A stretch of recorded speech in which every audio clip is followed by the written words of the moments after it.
It's Wednesday, November 20th, 2019, and I'm Dave Sobel. 3 things to know today. Ransomware roundup, the key data point. Microsoft and Google make cloud moves. And is conventional wisdom wrong about AI? This is the business of tech. Let's start today with a ransomware roundup. Louisiana state websites and services are available again after a ransomware attack shut down systems on Monday. No data loss was incurred, and the state did not pay a ransom. This is after an attack on state schools earlier this year. TrustWave is reporting that cybercriminals are using fake Windows Update emails with a fake update attachment, delivering the Cyborg ransomware attack. This is in addition to the earlier identification of the Medusa Locker attack. Krebs on Security reports National Veterinary Associates, with over 700 animal care facilities worldwide, is also cleaning up from a ransomware attack last month. And if you missed it, some Disney Plus usernames and passwords were compromised during the service's launch last week and are now available on the dark web. Why do we care? Well, awareness of these stories matter because these are the ones that customers and users know about, and they're useful to keep current on to leverage for education and sales. There's an obvious, there is an opportunity here angle for security as well. Within all this, there's a detail to highlight. From the Krebs article, quote, an advisory released in September by the UK's National Cybersecurity Centre suggests that most victims are compromised weeks or months before the ransomware is actually deployed inside the victim's network. Many attacks work because the networks were compromised long before the attack starts. Vigilance! Oh, and the value of your services. Some business move updates. Microsoft announced that its Teams has hit 20 million daily active users. Shares of rival Slack dropped 8.35% in a day on the news. Google, meanwhile, has purchased CloudSimple, whose software focuses on computing workloads based on VMware's server virtualization technology.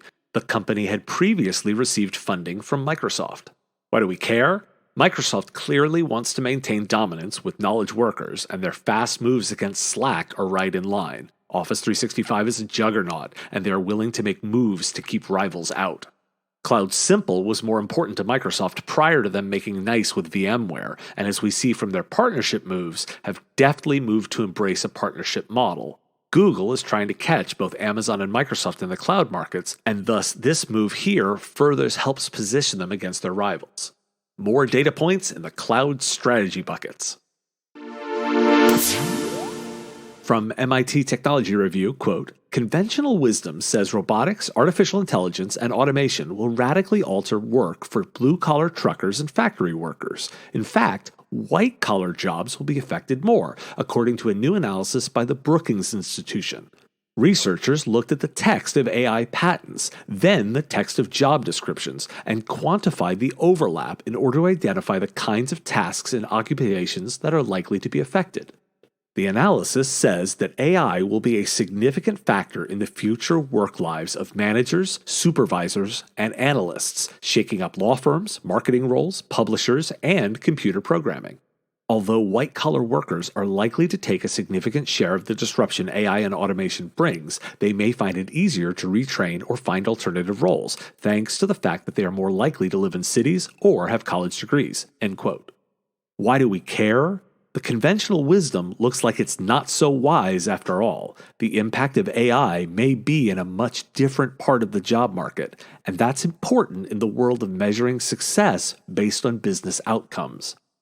The impact may be less significant if these workers can shift more easily, and the impact may be different than predicted, by a lot.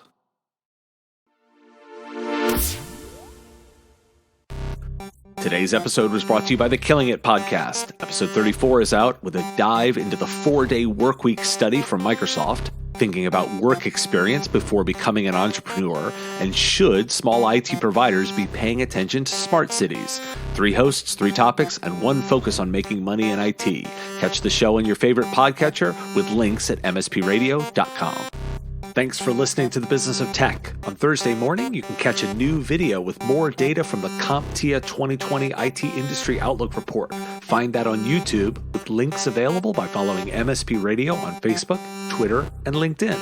Follow us to get some of that extra content. Look for that in the morning, and we'll see you tomorrow.